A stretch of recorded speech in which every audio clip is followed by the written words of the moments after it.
Hello again, Miss Renee's crew. So I've decided to issue you a challenge. So each week I'm going to read one book about a different musical composer.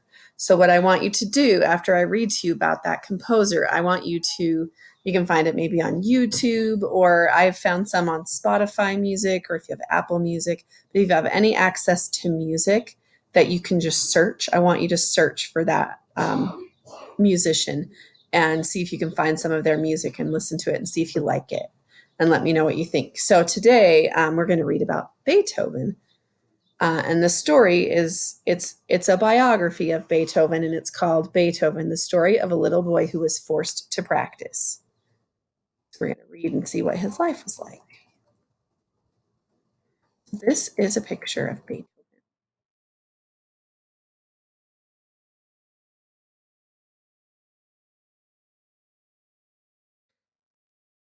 Ludwig von Beethoven was born in the lovely town of Bonn on the River Rhine, December 16th, 1770. The house in which he spent his boyhood is still standing. We see in the picture what a pretty home-like place the house and the yard must have been. It is now the Beethoven House, or museum, filled with mementos of the great composer. There you may see music pages written by him, letters, medals, instruments, even his ear trumpet is there. So let's look at his house and see what you think of it. It looks huge. Beethoven's father was a singer at the chapel of the Elector.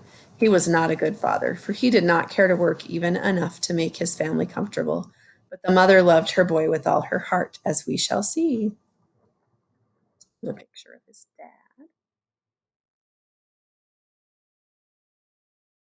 Ludwig was only 4 years old when he began to study music. Like children of today, he shed many a tear over the first lessons.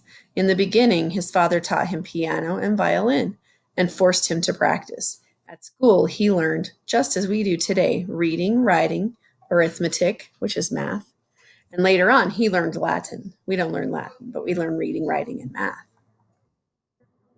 This is his first lesson. Never again after 13 did Ludwig go to school, for he had to work and earn his living. Do you wonder what kind of a boy he was? We are told that he was shy and quiet. He talked little and took no interest in the games that his boy and girl companions played. While Ludwig was in school, he played at a concert for the first time. He was then 8 years old. 2 years later, he had composed quite a number of pieces.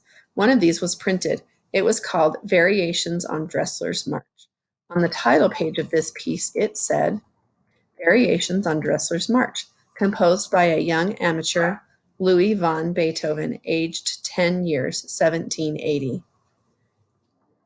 Then the little boy studied with a teacher named Christian Gottlieb Neef, who took real interest in him. Neef did not, as was said of Beethoven's father, punish the little boy severely to keep him at his practice hour after hour. Often, when Neef had to travel, Ludwig took his teacher's place as organist at the court.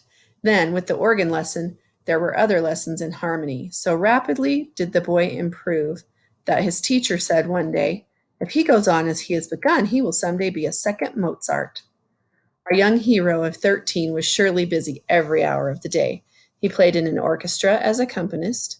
He gave lessons, played the organ in church, studied the violin, and kept up his work in composition. He always kept a notebook for musical ideas. Most every child in these days has more and better opportunities than had the great Beethoven when he was a child. Here is a picture of the funny old organ in the Minorite Church of Bonn, upon which Beethoven played when he was a little boy. So let's look at it for a minute. Have you ever seen an organ like that?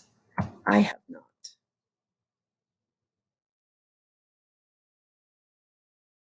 Look at the funny stops at the top and compare it with the best organ in your town. So the funny stops are these things right up here. If you've ever seen an organ, how does that compare?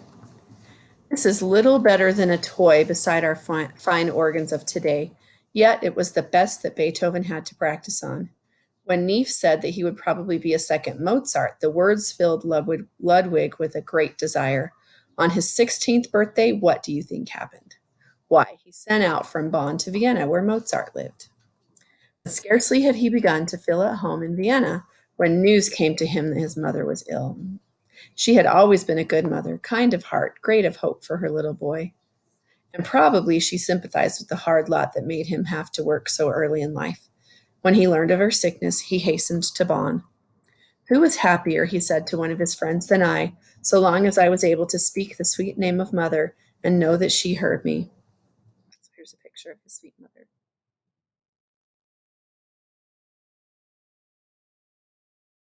Vienna had given him a wonderful happiness.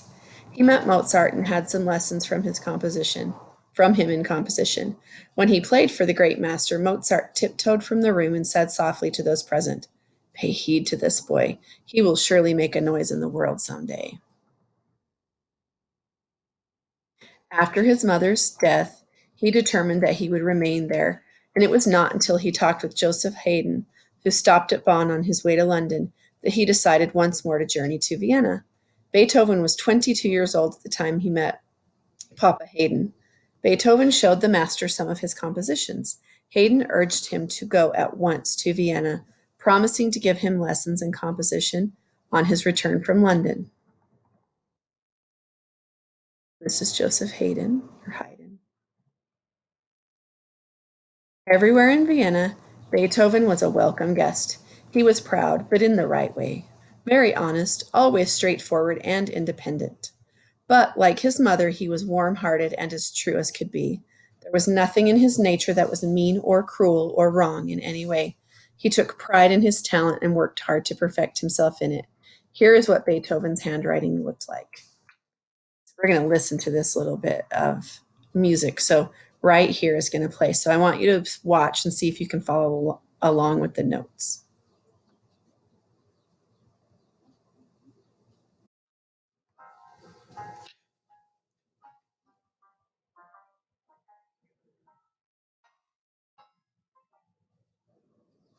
I'm going to play it again because it's so pretty.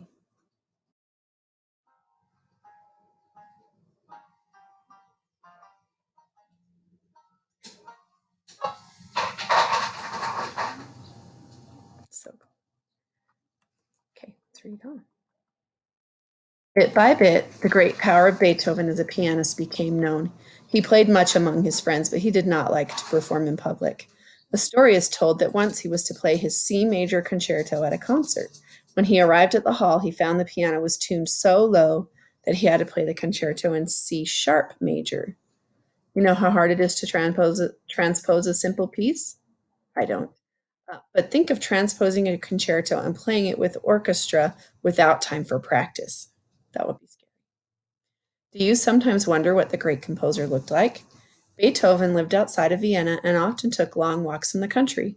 Once a little boy, 10 years of age, was taken by his father to visit Beethoven.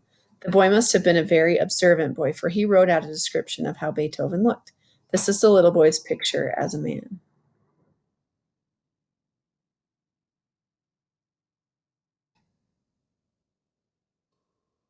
And this is the description he gave of Beethoven.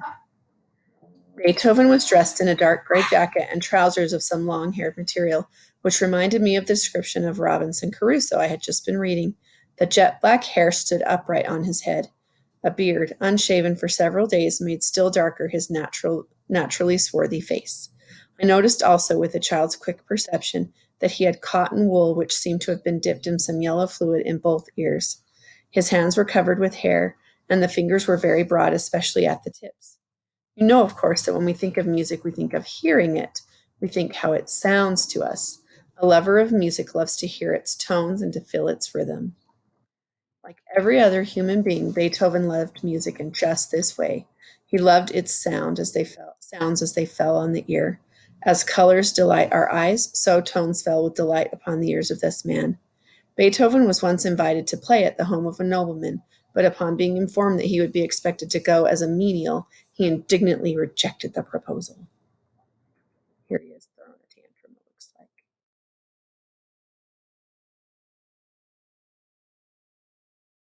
Beethoven had many friends and was fond of them. They knew that he was a genius and were glad to forget some of the very strange things that he did when he got angry. Here is a picture of the great master seated among a group of friends. Although Beethoven was odd, his friends loved him.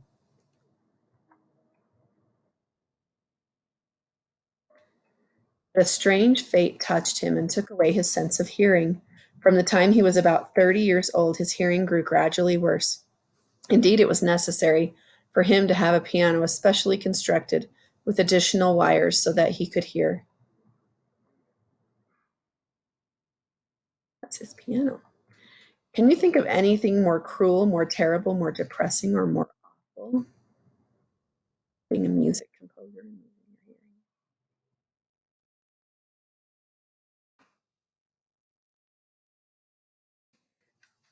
And yet he went on, day after day, composing beautiful music as he walked the fields or as he sat at his table, for we must remember that he could hear his own music in his thoughts. That is, the mind that made the music could hear it, though the ear itself was forever closed to the sound of it. Year after year, he continued to write symphonies and concertos, sonatas, songs, choral, and chamber music. And year after year, the poor ears closed a little more and still a little more, until finally not even the loudest noise could penetrate them. And yet he worked bravely, writing every beautiful music thought that came to him, so that the world and that means you and all of us might have them. When Beethoven was dying in 1827, Schubert called upon him and remained with him for some time.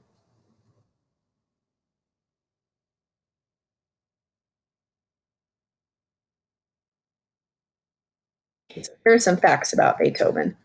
And this comes from a book that suggests that after you read the facts, you try to write a story out of them using your own words. If you want to do that, you can, but you don't have to. But we're going to read the facts because they're kind of interesting. The composer's full name was Ludwig van Beethoven. He was born at Bonn on the River Rhine. Look for Bonn on the map. That would be fun to do. His birthday is December 16th, and his birth year was 1770. The Beethoven House is now a museum. Beethoven's father was a singer. Ludwig began to study music at the age of 4. He was shy and quiet in school, always thinking even then of music. Even as a little boy, he composed music. When he was 10 years old, his first published composition appeared. A teacher who helped him very much was Christian Gottlieb Neff. Beethoven learned to play several instruments. He went to Vienna when he was 16, met Mozart, and had lessons from him. Later, Beethoven met Haydn and at Bonn. On Haydn's advice, he returned to Vienna, making it his home for the rest of his life. Carl Czerny once called on Beethoven and wrote a fine description of him. At about 30, Beethoven became deaf. Most of the great symphonies were composed after he lost his hearing. Beethoven died March 26, 1827, at the age of 57. So, if you want to, I want you to see if you can find some of Beethoven's music on YouTube or Spotify or iTunes, just somewhere. See if you can find and listen to a sample of his music. Let me know what you think. Bye, second graders.